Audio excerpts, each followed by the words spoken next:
So, there I was, barreling down the dark interstate at around 2 a.m., the headlights of my rig cutting through thick fog that had rolled in from nowhere.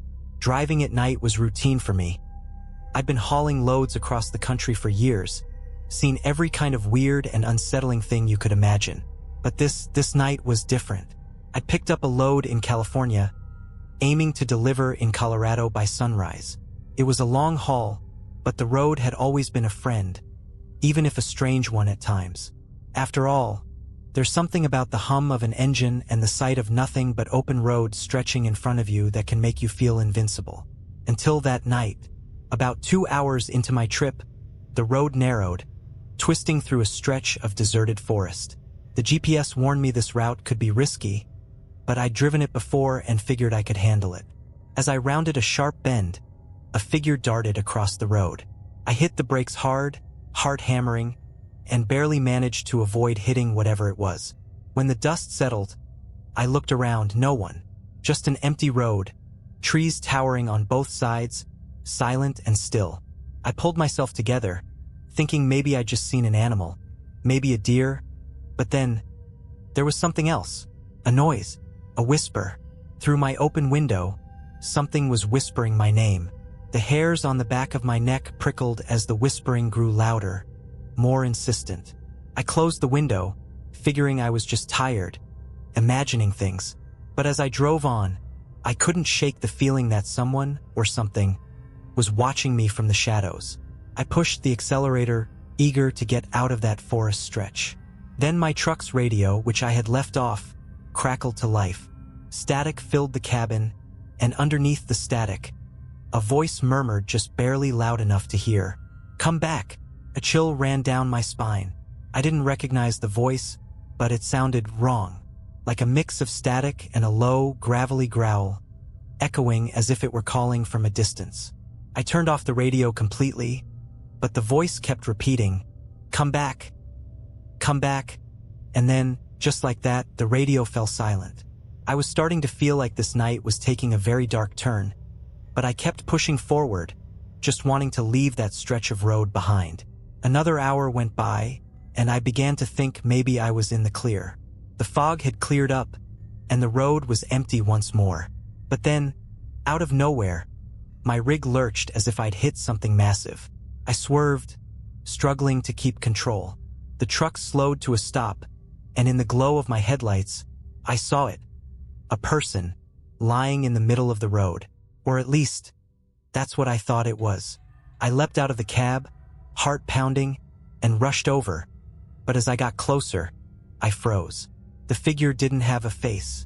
Where eyes, nose, and a mouth should have been, there was just smooth, blank skin stretched over bone.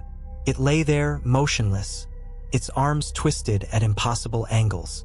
I stumbled back, suddenly aware of just how silent the night had become. No wind, no crickets, just the heavy, suffocating silence pressing in from all sides. I was about to turn and run back to my cab when a sound echoed through the trees. A low, gurgling growl, like something huge and angry was hiding in the darkness, watching. I looked back at the figure on the road, and that's when I saw it move. Not much, just a slight twitch of its fingers, but it was enough to send me scrambling back to the truck. I jumped into the driver's seat, fumbling to start the engine. The headlights caught something else moving on the side of the road. More figures, all identical, all faceless, slowly emerging from the trees. They stood there, staring, or whatever they did with those smooth faces, right at me. With a shuddering gasp, I slammed my foot down on the accelerator and peeled out of there. My headlights cut through the darkness, revealing nothing but the empty road ahead. But as I sped away, I glanced in the rearview mirror and saw the figures following me. The figures didn't run. They didn't even walk. They just appeared, like static on a TV screen flickering closer each time I glanced back. 1 second, they'd be 50 feet behind, the next just 10. I couldn't look in the mirror anymore. I gripped the wheel, white-knuckled, heart racing, as I pushed the rig harder than I'd ever dared. The engine roared, tires screeched, but no matter how fast I drove, I felt that presence right behind me. Somehow, deep down, I knew If I looked in the mirror again, I'd see one of those faceless things inside the truck, right behind me. Reaching, the highway started twisting and turning again, winding deeper into an endless maze of black trees and shadow. My GPS had long since lost signal. The only thing guiding me now was instinct and the desperate urge to escape. Just as I felt I couldn't take it anymore, a shape loomed on the horizon. An old gas station, lights flickering. It looked deserted, but I didn't care. I slammed on the brakes, bringing the rig to a screeching halt right in front of the place. I jumped out, expecting to feel hands or whatever those things had instead of hands. Grab me, pull me down, but nothing. The air was still, the night silent. I glanced around, heart still pounding, but the road behind me was empty. No figures, no whispers, nothing. I took a few shaky steps toward the gas station, wondering if I'd imagined the whole thing. But the voice on the radio, that low, distorted growl, still echoed in my mind. As I stepped inside the gas station, I took a look around. Rows of dusty shelves were stocked with snacks that looked like they hadn't been touched in years. The air was thick with the smell of mildew and something else, something metallic. Behind the counter was a clerk, his face obscured by the shadows. He didn't move, didn't speak.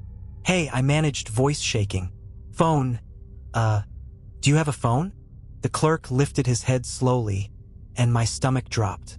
His face was wrong. Too smooth, like his features had been blurred, melted together.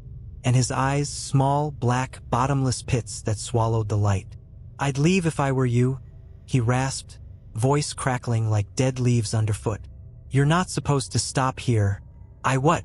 I stammered, trying to back away. "They don't like it when you stop," he said, and his mouth twisted into a grimace, teeth too sharp, too white, in the dimness. "You'd better get back in your truck and keep going. Otherwise, they'll find you." I didn't need to be told twice. I turned and bolted out of the gas station, practically diving back into the cab. As soon as I slammed the door shut, the headlights flickered on by themselves, casting their eerie glow across the empty road. Only, the road wasn't empty anymore. A figure stood directly in the beam of my headlights, just a few feet away. It had no face, just like the others, but this one was wearing an old, torn trucker's jacket, like it had once belonged to someone like me. And draped over its shoulders, barely visible in the dim light, was a chain, thick, rusty, with a padlock that looked as old as the road itself. The thing tilted its head to one side, almost curious, and then it took a step forward. My foot slammed on the gas before I could think. The truck lurched forward, headlights blazing as I barreled right toward it. But the figure didn't move. It just stood there, waiting, and as I passed through it, as if it was made of mist, my whole body went ice cold, a chill that froze me to the core. The radio crackled again. "Turn back," the voice whispered, as if it was right next to my ear, making the hair on the back of my neck stand up. "Turn back." The truck roared forward, but the road in front of me wasn't the road I remembered. The familiar twists and turns were gone. Instead, I was hurtling down a straight, narrow stretch lined with endless black trees. No landmarks, no signs, just an endless path that seemed to go on forever. I glanced at the clock on the dashboard. It was stuck on 2:37 a.m., the digits flickering weakly. My GPS was blank, no signal, no map, just a hollow, empty screen. I tried the radio again, desperately twisting the knob, but all I got was that same low, static-laced growl. It droned on, maddening, echoing through the cab like it was trapped with me. Then headlights appeared in the distance, a massive set, like those of a semi barreling toward me at full speed. I honked the horn, flashing my lights, trying to get the other driver's attention. But the lights didn't budge. They just kept getting closer, faster, brighter. My heart pounded as I gripped the wheel, hands slick with sweat. The headlights bore down on me until they were blinding, consuming everything in their beams. I couldn't see the road. I couldn't see anything. And just as the lights reached me, I braced for the impact, and then silence. I opened my eyes, heart still racing, and realized I was parked at a rest stop. A regular, run-down, quiet rest stop. The cab was still, the headlights shining onto an empty lot surrounded by dark trees. The clock read 5:47 a.m., and a faint, grayish light crept over the horizon. Morning was coming. I sat there for a few moments, shaken, wondering if I'd dreamed the entire thing. My fingers were stiff and aching from how tightly I'd gripped the wheel. My throat was raw from shouting, but the truck was fine. Everything was fine. I was parked like I'd just pulled over for a break. In a daze, I climbed down from the cab, rubbing my eyes. I looked around the empty rest stop, trying to get my bearings. The first thing I saw was another truck parked a few spaces down. It was an old, rusted rig that looked like it hadn't moved in years. And then I saw him, a man, standing just behind the truck, staring at me. He was wearing an old, worn trucker's jacket, and across his shoulders, slung like some kind of twisted burden, was a heavy chain with a padlock. I couldn't see his face, not clearly anyway. His features were shadowed, but I could feel him staring, like his eyes were burning right into me. I turned to get back in my truck, to get away from him, but as I moved, he called out in a voice as hollow and empty as the static on my radio. "They don't like it when you stop," he said, almost a whisper, barely audible over the hum of the engine. "If you keep going, they might just let you go. But if you stop again, you'll never make it out." I climbed back into my truck, hands shaking as I started the engine. I didn't look back. Couldn't. As I pulled out of the rest stop, I forced myself to focus on the road, to keep my eyes forward. The sun started to rise, its light breaking through the trees, washing over the road in front of me. But even as I left the rest stop behind, even as the sky turned from gray to blue, I could still feel his presence, a shadow lurking in the rearview mirror. And somewhere, in the distance, I heard a low, static-laced whisper trailing after me, like a faint echo from another world. "Turn back." I kept driving, and to this day I haven't stopped. Not at night, not in the fog, not when the whispers come through the radio, because I know that if I ever stop again, they'll be waiting. It was about midnight when I took a wrong turn off Interstate 80 somewhere in Nebraska. I'd been on the road for almost 14 hours straight, hauling my load across 3 states. Sleep wasn't an option. I had to make it to Denver by morning. I'd been through these back roads countless times, so the detour didn't bother me at first. But as the minutes ticked by, I couldn't shake the feeling that something was wrong. The night was unusually still. Even the usual chirping of crickets and rustling of tree branches seemed absent. Then I noticed a dim glow in the distance. A rundown gas station, miraculously still open at this hour. I figured I'd pull over, grab a coffee, and ask for the quickest way back to the main road. When I walked in, the place was empty. No one behind the counter, no customers. The fluorescent lights overhead buzzed, casting an eerie, almost sickly glow. There was something stale in the air, the kind of staleness that hinted at secrets best left alone. "Hello," I called out, trying to break the silence. Nothing. Shrugging it off, I poured myself a cup of burnt-smelling coffee. Just as I was about to leave, a figure emerged from the back room. He was tall, skinny, with a face that looked like it hadn't smiled in decades. He stared at me for a long, uncomfortable moment before muttering, "Headed west?" I nodded, taking a sip from my cup, wishing I hadn't. Tasted worse than it smelled. "Stay on Route 17, he said slowly, as if each word cost him something.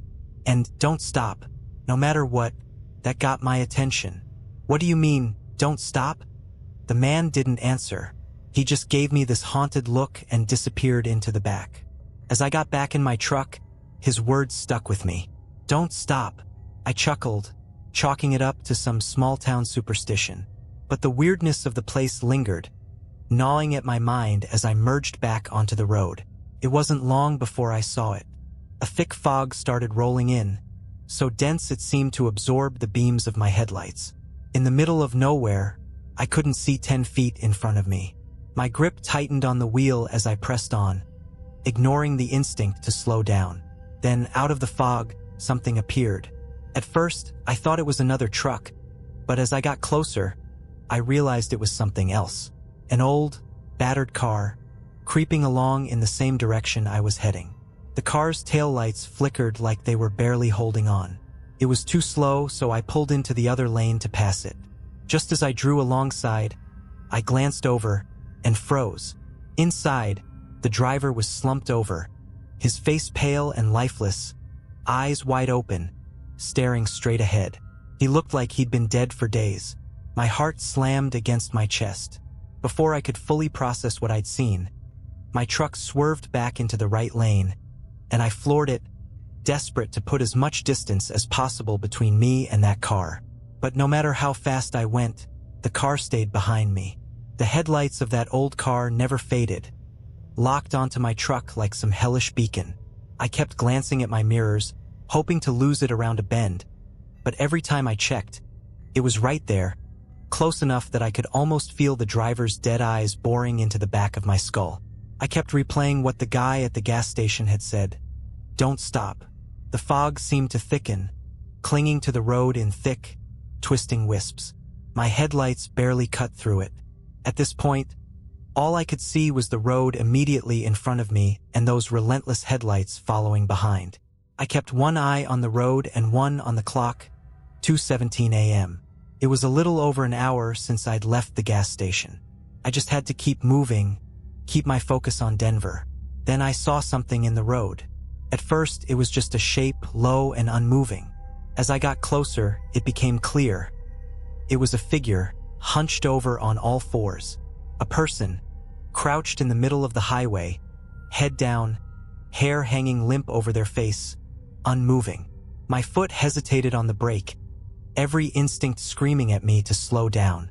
But that voice in my head repeated, "Don't stop, don't stop." So I gritted my teeth and hit the gas. I veered to the left, my tires skidding slightly as I swerved around the figure, narrowly missing it. Just as I passed, I caught a glimpse of the person's face, or what should have been a face.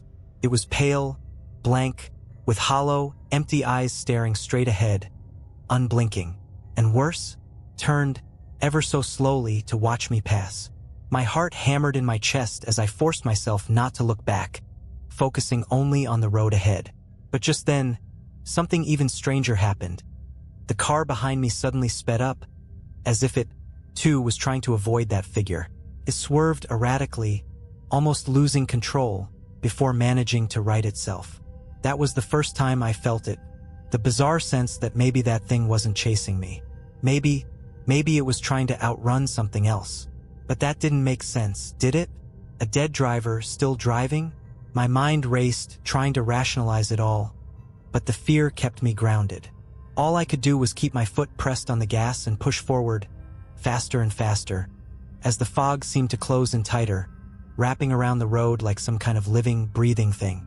And then, just ahead, the fog parted, and another figure appeared, standing in the center of the road. This time, it wasn't crouched or motionless. It was upright, tall, and waiting. The figure loomed in the middle of the road, a shadowed shape with its face turned toward me.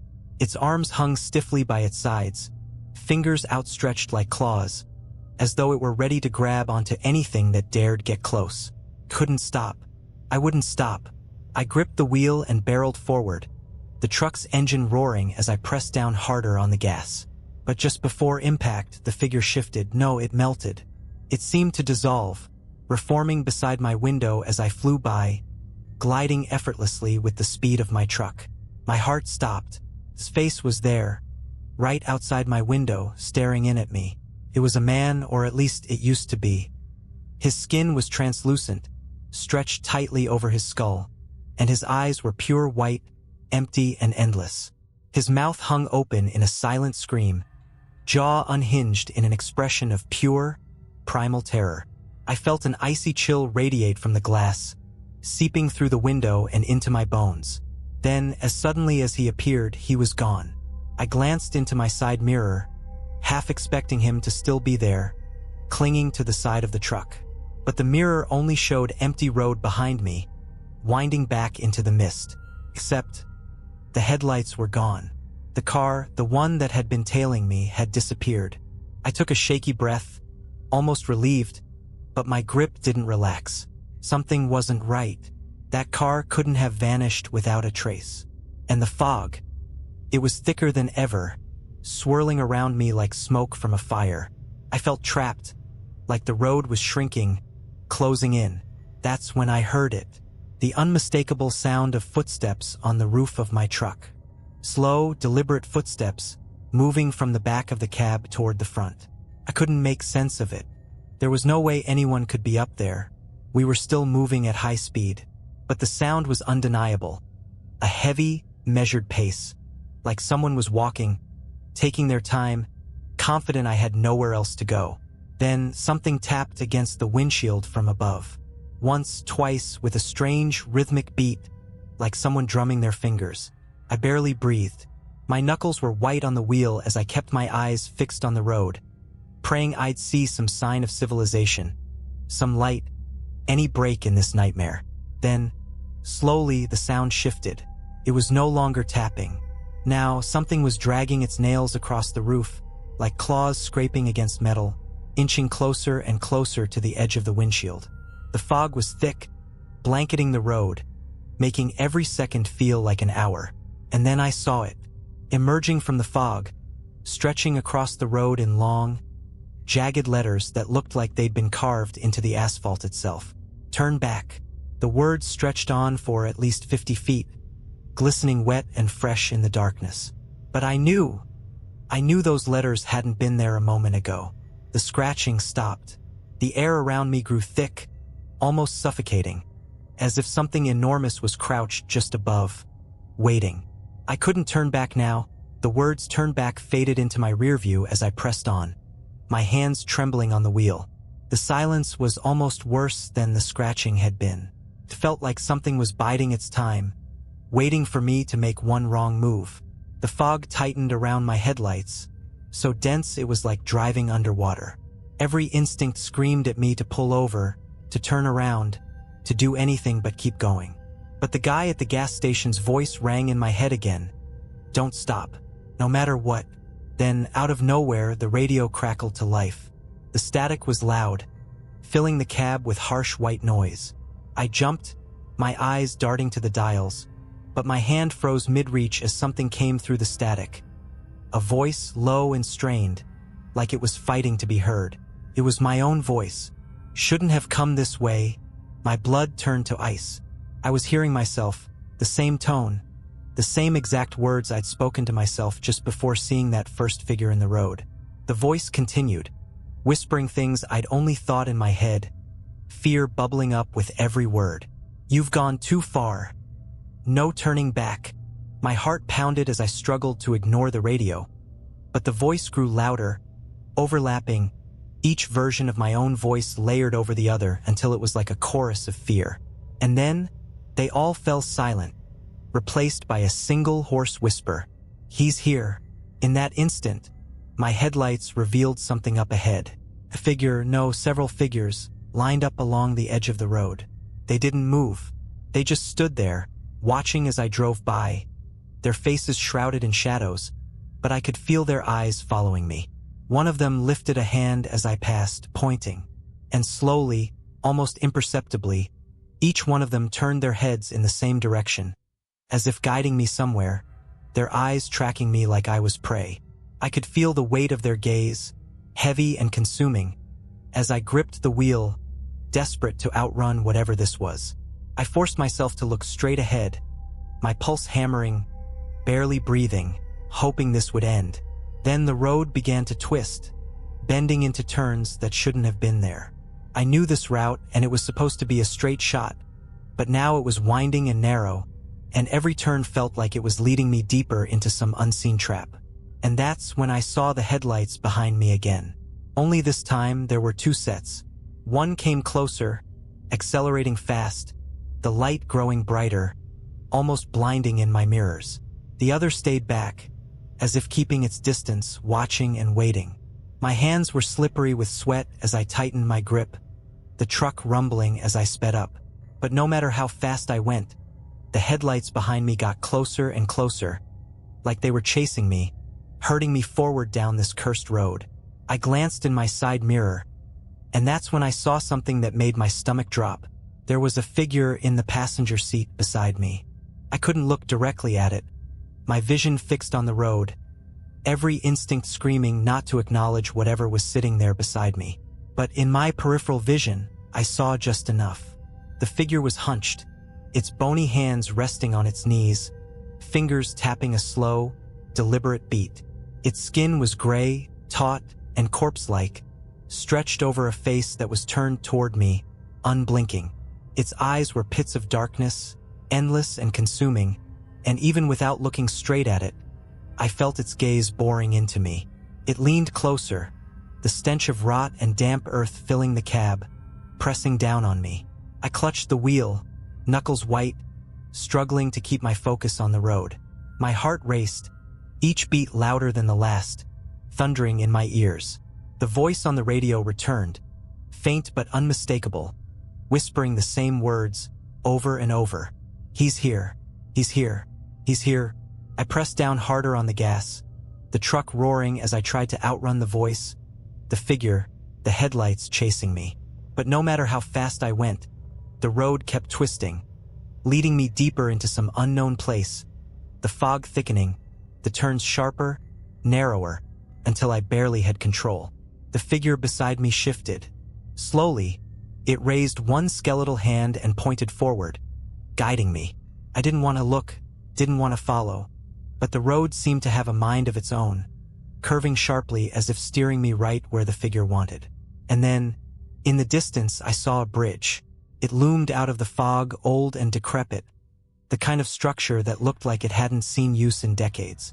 The wood was dark, slick with something that glistened in the fog, and the beams above it were twisted and broken, barely holding together.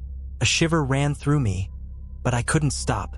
The headlights behind me flared, blinding, pushing me forward. The figure beside me whispered something, a garbled mess of words that chilled my blood. My mind raced, trying to make sense of it, to understand, but it was like hearing a language from a nightmare, words that shouldn't exist. As I approached the bridge, the figure leaned in, closer than ever, so close I could feel the cold radiating off it, freezing the air between us. Its lips cracked open, and for the first time, it spoke clearly. "You can't escape. He's waiting." My pulse skittered. I could barely breathe. The bridge stretched out before me, endless and dark, a chasm below it that seemed to go on forever.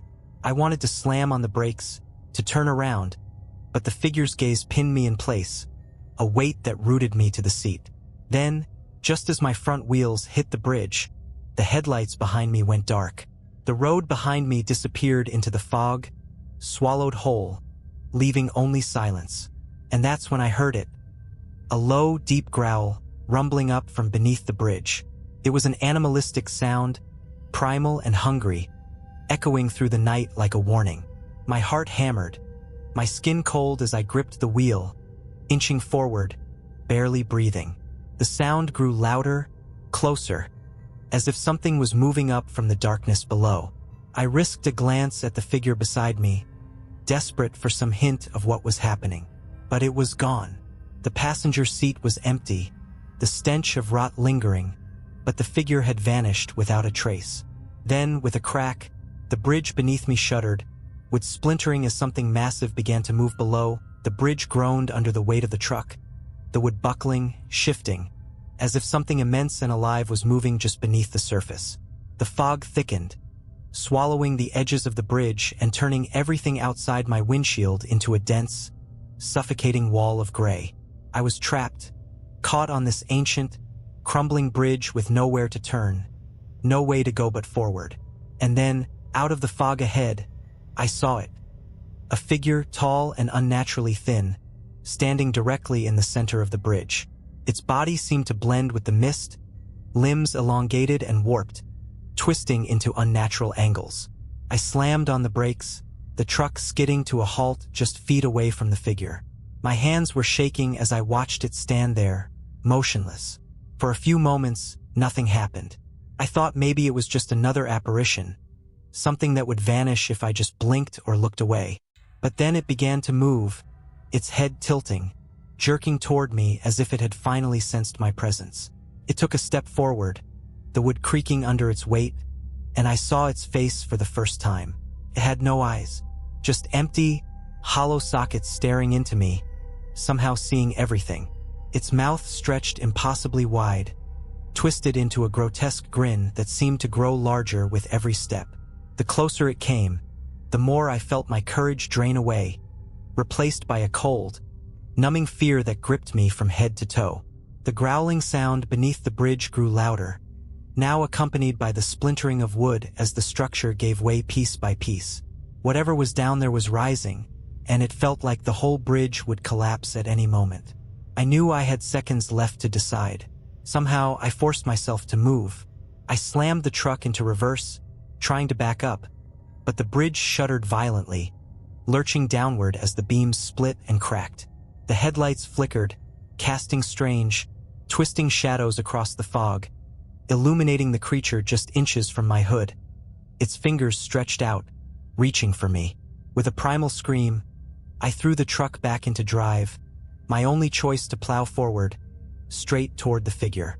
The truck lurched, its wheels skidding across the splintering wood, but I kept going, pressing down on the gas with everything I had. The creature let out a shrill, inhuman scream, its mouth widening even further as I barreled straight into it. I braced for impact, but when I hit, the figure exploded into mist, vanishing as though it had never been there. The truck roared onto the other side of the bridge, but the growling below followed me, relentless.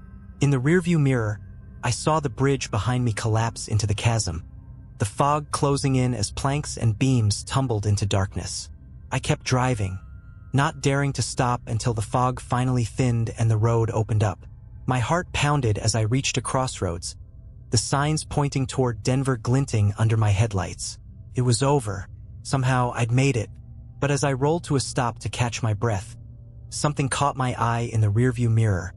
Just a glimpse, but enough to send a cold chill down my spine.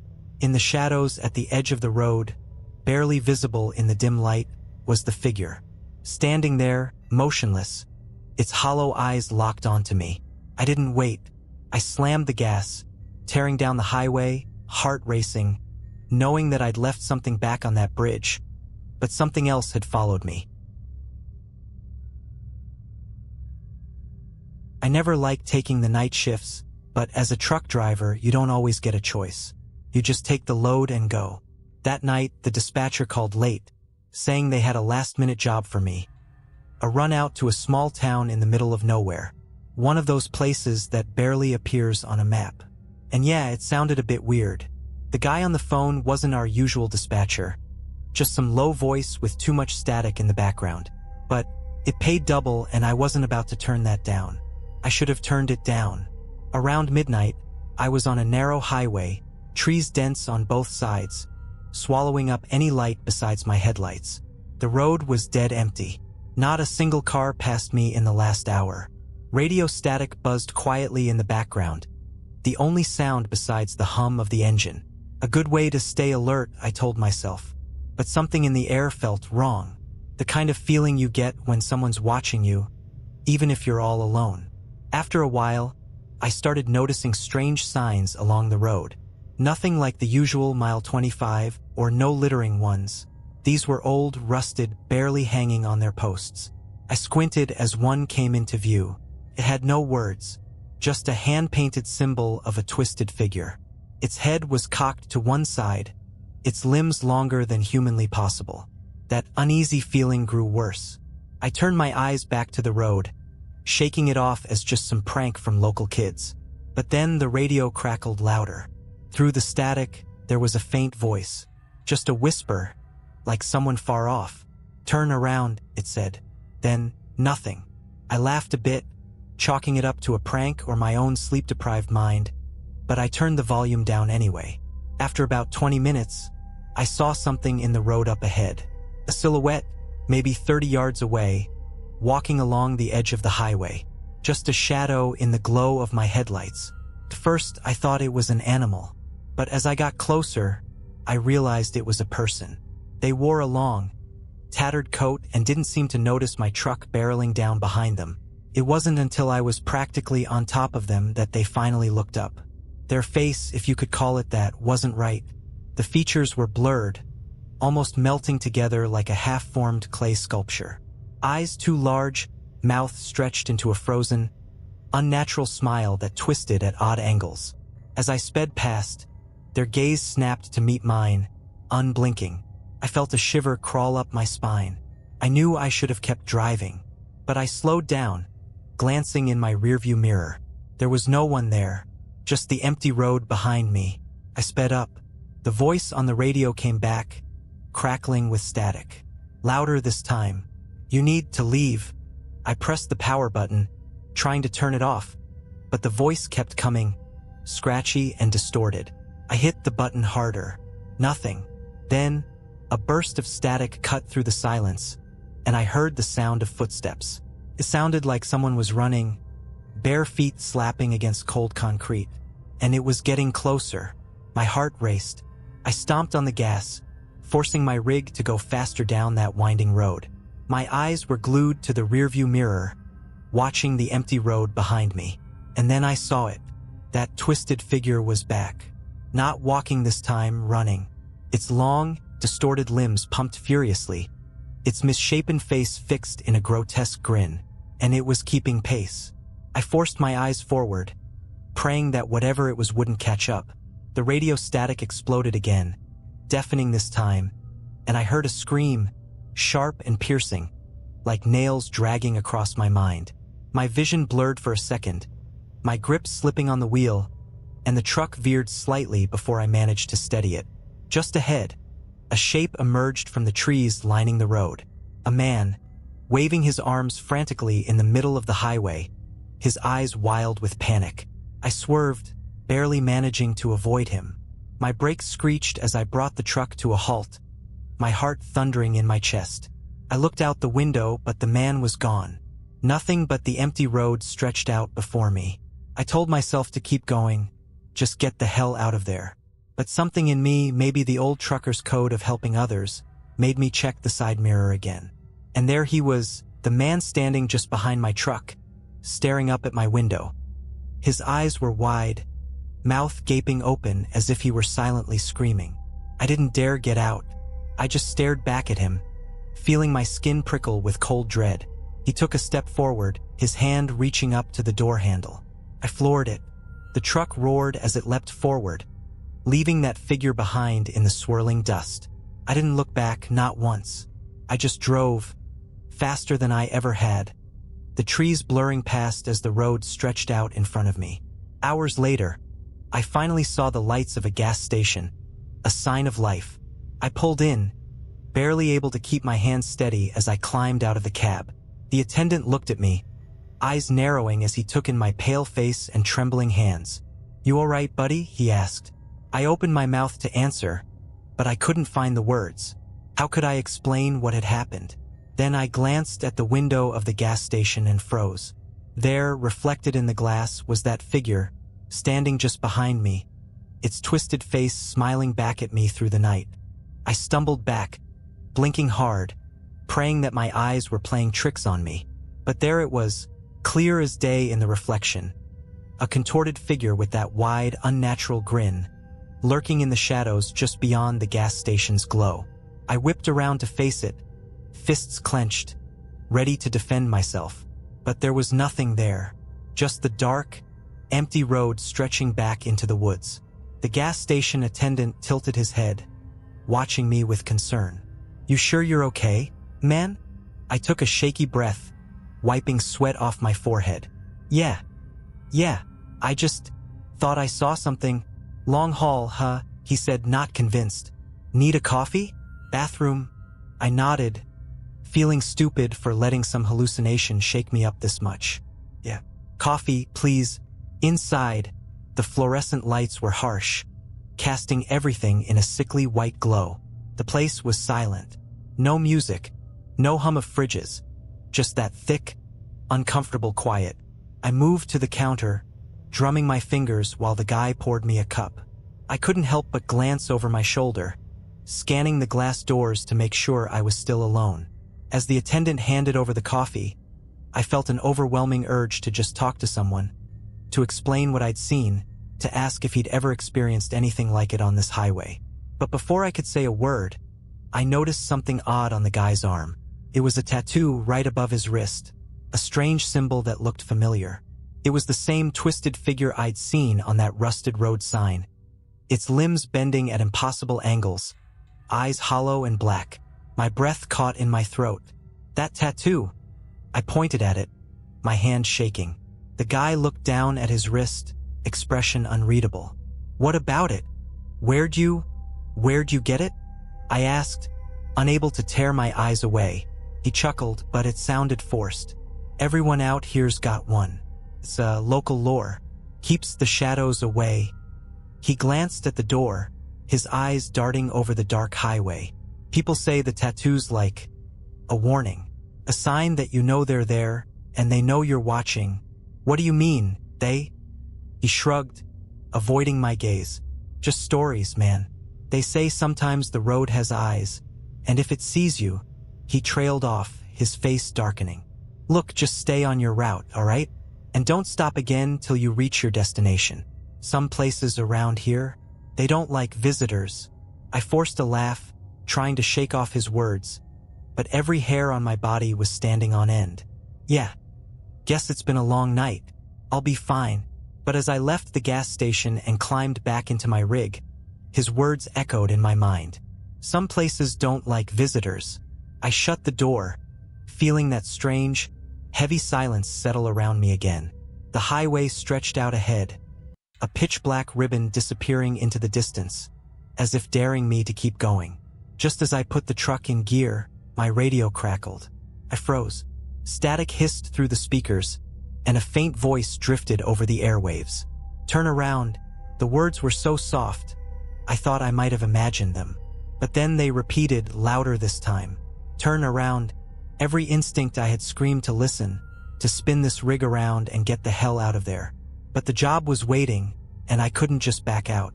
I turned the radio off and focused on the road ahead. An hour later, I was deep in the woods again, the headlights barely piercing the thick darkness. The road had narrowed, winding through the trees like some endless, twisted snake. My hands clenched the wheel, knuckles white. Every now and then, I'd catch a glimpse of something out of the corner of my eye, a shadow darting between the trees, or a flicker of movement in the rearview mirror. But every time I looked, there was nothing there. I told myself it was just nerves, exhaustion. I'd been driving too long, and my mind was playing tricks on me. But then I saw the figure again, just ahead in the road. This time it was standing still, right in the center of my lane, waiting for me. Its limbs were even longer now, stretching down past its knees, its fingers twitching in slow, jerky movements. That same eerie smile was plastered across its face, wide and unnatural, as if someone had carved it there. I hit the brakes, the truck screeching to a halt just a few yards from the figure. But it didn't move. It just stood there, grinning, its empty eyes fixed on me through the windshield. I didn't dare blink. I didn't even breathe. Then, slowly, it raised one hand, extending a finger to point directly at me. A chill ran down my spine as I realized it wasn't just staring. It was beckoning me, inviting me to step out of the truck and join it on that dark, empty road. My heart hammered in my chest, every instinct screaming at me to stay in the cab, to lock the doors and drive away as fast as I could. But there was something about that grin, something hypnotic that held me frozen in place. And then, just as suddenly as it had appeared, the figure vanished, melting into the shadows like smoke. I didn't wait for it to come back. Slamming my foot on the gas, I sped down the road, gripping the wheel so tightly my hands ached. I didn't look back, didn't check the mirrors. I just drove, hoping that somehow I could outrun whatever it was that had found me on that lonely stretch of highway. But even as the road stretched out before me, empty and silent, I could still feel it, watching. The road stretched endlessly, shadows swallowing the edges of my headlights. I kept my foot on the gas, gripping the wheel with sweaty palms, heart still racing from the thing I'd seen. That grin, those impossibly long limbs, the way it had pointed at me as if as if it was claiming me. The radio crackled to life again, though I turned it off. A low, whispering voice seeped through, the words garbled, but unmistakably there. "You can't run forever." I switched the radio off again and slammed my hand against it. "I'm not playing your game," I shouted into the empty cab, though the sound of my own voice only made things feel worse. I knew it was hopeless, but I couldn't stop myself from glancing at the rearview mirror. And there it was, sitting right behind me in the cab, just close enough that its misshapen face filled half the mirror. Its wide, mocking grin twisted with every bump in the road, empty eyes staring into mine. That hand, long, thin fingers, raised to touch the back of my seat. Couldn't scream, couldn't breathe. All I could do was slam the brakes, skidding to a stop on the side of the road, the truck rocking from the sudden halt. My pulse roared in my ears as I turned around, desperate to confront whatever was in my cab. But the space behind me was empty. The only sound was the soft ticking of the cooling engine and my own ragged breathing. My heart pounded, each beat rattling through me like a death knell. I forced myself to take a deep breath, convincing myself it had just been a trick of the mind, a hallucination from the stress and exhaustion. But then I saw it. My passenger door was unlocked, though I hadn't touched it. Something had been here. I locked the doors, white-knuckled and desperate, and pulled back onto the road, swearing under my breath, praying I could just get out of this cursed stretch of highway. The GPS said I was less than an hour from the drop-off point, and I told myself I could make it. Just keep moving, keep my eyes on the road, and I'd be all right. The minutes crawled by, each one stretching into an eternity. I kept my focus on the asphalt, ignoring the itching feeling at the back of my neck, the sensation of eyes boring into me. But even as I drove, I could feel it. A presence that was neither inside nor outside, something lurking just on the edge of my sight, watching with that twisted smile. And then, my headlights illuminated something in the distance. The road dead-ended into a wide clearing, with nothing but dark trees and mist swirling through the night air. The GPS screen flickered, then went dark, the map replaced by a single word, flashing in harsh, bright letters. "Stop." I braked, heart hammering. There was no way forward, no way back. Just that clearing with a small, crooked figure standing in the middle. And there was something lying on the ground beside it, my trailer. It was just sitting there, in the middle of nowhere, disconnected and waiting, as if it had been delivered here long before I arrived. Couldn't believe it. My trailer, the one I'd been hauling all night, was somehow sitting in the middle of this abandoned clearing. That's when I realized the figure was looking at me, waiting. It raised its arms slowly, gesturing toward the trailer, as if it wanted me to open it. I sat frozen, gripping the wheel, every instinct screaming at me to turn around and get the hell out of there. But I knew I couldn't leave until I'd done what it wanted. I didn't know how I knew, but it was undeniable. If I tried to leave, I'd never make it out of these woods alive. Swallowing hard, I stepped out of the truck, the night air cold and still around me. My boots crunched on the gravel as I approached the trailer, my flashlight trembling in my hand. The figure was gone now, but I could feel it watching, its eyes burning into me from somewhere in the darkness. My hands shook as I reached for the latch. The door creaked open, revealing nothing but pitch blackness inside. I took a step back, feeling a wave of dread wash over me. But then, slowly, something moved within the shadows of the trailer. At first, it looked like a person, a man with slumped shoulders, shuffling forward like he was sleepwalking.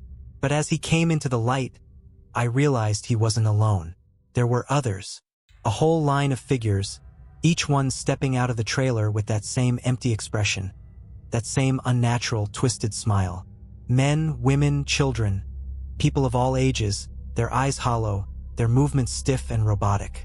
They filed out one by one, a silent procession of lost souls, each one looking straight ahead as they passed me, as if I didn't even exist. And as I watched, I saw something in their eyes, something that chilled me to my core. They weren't just empty, they were trapped. Each face was frozen in a silent scream, their expressions locked in a mask of terror, as if they were prisoners in their own bodies. The last figure stepped out, A little girl with long, dark hair, her face pale and lifeless. She turned to look at me, her mouth twisting into that same eerie grin, and I felt a shudder ripple through my entire body. I stumbled back, my mind reeling, struggling to comprehend what I was seeing. And then, one by one, the figures turned and walked into the woods, disappearing into the shadows. As the last one vanished from sight, the radio crackled again, filling the silence with that familiar, distorted voice. "You can't leave, driver." The voice laughed, low and sinister, echoing through the cab and spilling out into the night. My truck sputtered to life on its own, the headlights flickering, and I knew, in that moment, that whatever had found me wasn't going to let me go. I turned, sprinting back toward the cab, my heart racing. I climbed inside, slamming the door and locking it, but the radio was still on, the voice still laughing, filling the cab with that terrible sound. I looked up at the mirror, and there it was again, that figure with the twisted limbs and hollow eyes, grinning at me from the darkness, as if to remind me that I was no longer alone. I floored the gas, the truck lurching forward, tires squealing as I sped down the road. The GPS was blank, the road stretching endlessly ahead of me, with no way out, no end in sight. I don't know how long I've been driving. Hours, days, weeks. It all blurs together now. The trees are always there, the road winding through the darkness, and that laughter still echoes in the cab, a constant reminder of the thing that's waiting for me, just beyond the edge of the headlights. But I keep driving because I know that if I stop, if I let the darkness catch up to me, then I'll be just like them. Another lost soul, trapped on this road forever, with nothing but that twisted smile staring back at me in the mirror.